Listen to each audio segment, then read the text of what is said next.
ನನಗೆ ಹುಷಾರಿಲ್ಲ ಅಂತ ನಮ್ಮ ಮನೆಯವರು ನನ್ನ ಸೀರೆ ಲಂಗ ಬ್ಲೌಸ್ ಎಲ್ಲ ಒಗೆದು ಒಣಗಾಕ್ತಾ ಇದ್ರೆ ಎದುರುಗಡೆ ಮನೆ ಅಮ್ಮ ಪಕ್ಕದ ಮನೆ ಅಮ್ಮ ಎಲ್ಲ ಮಾತಾಡ್ಕೊಂಡು ನಗ್ತಾ ಇದ್ರಂತೆ.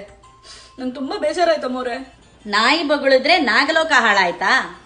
ನೀನ್ ಯಾಕೆ ಚಿಂತೆ ಮಾಡ್ತೀಯಾ?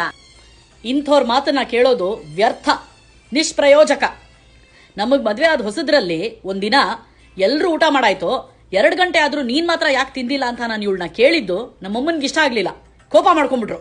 ಅದೇ ನಿನ್ ಹೆಂಡ್ತಿನ ಸ್ಪೆಷಲ್ ಆಗಿ ವಿಚಾರಿಸ್ಕೋತಾ ಇದ್ಯಾ ಅಂತ. ನಮ್ ಕಾಲಾನೇ ಚೆನ್ನಾಗಿತ್ತು, ಇವಾಗೆಲ್ಲ ಕೆಟ್ಟೋಗಿದೆ ಅಂತ ಹೇಳೋಂಗಿಲ್ಲ. ಕೆಲವು ಪರಿವರ್ತನೆಗಳು ಒಳ್ಳೇವೆ. ಈಗ ನನ್ನ ಸೊಸೆ ಕಂಪ್ಯೂಟರ್ ಕೆಲಸ ಮಾಡ್ತಾ ಇದ್ರೆ ನನ್ನ ಮಗ ತಿಂಡಿ ಕಾಪಿ ತಗೊಂಬಂದು ಕೊಡ್ತಾನೆ. ನನ್ನ ಮಗಳು ಕೈನಟಿಗೆ ಹೊಂಡ ಓಡಿಸ್ಕೊಂಬಂದ್ರೆ ನನ್ನ ಅಳಿಯ ಅವಳ ಹಿಂದೆ ಕೂತ್ಕೊಂಡು ಒಂದ್ ಕೈಲಿ ಸೊಪ್ಪು ಒಂದ್ ಕೈಲಿ ಹಣ್ಣು ಹಿಡ್ಕೊಂಡು ನಗ್ನಕ್ಕೊಂಡು ಬರ್ತಾನೆ. ನನ್ನ ಮುಂದೆನೆ ಅವಳ ಕಾಲ್ಗೆ ಆಯಿಂಟ್ಮೆಂಟ್ ಹಚ್ತಾನೆ. ನಾನು ಎಷ್ಟೋ ಮಾಡ್ಬೋದಾಗಿತ್ತು. ಈಗ್ಲೂ ಏನ್ ಕಾಲ ಮಿಂಚಿಲ್ಲ ರೀ. ಕಾಪಿ ಕೊಡೋದು, ಆಯಿಂಟ್ಮೆಂಟ್ ಹಚ್ಚೋದು ಎಲ್ಲ ಮಾಡ್ಬೋದು. ಹೌದಂತೆ. ನೀನು ಕಾಲೇಜ್ ಸೇರ್ಕೊಂಡು MBA ಮಾಡು, ನಾನು ನಿನಗೆ ಕಾಪಿ ತಗೊಂಬಂದು ಕೊಡ್ತೀನಿ.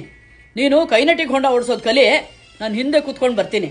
ಈಗ ಮೊದಲು ಸ್ಟ್ರಾಂಗ್ ಆಗಿ ಒಂದು ಕಾಪಿ, ನ್ಯೂಸ್ ಪೇಪರು, ಅಮೃತಾಂಜನ ತರೋದು ಮರಿಬೇಡ, ತಲೆ ಸಿಡಿತಾ ಇದೆ.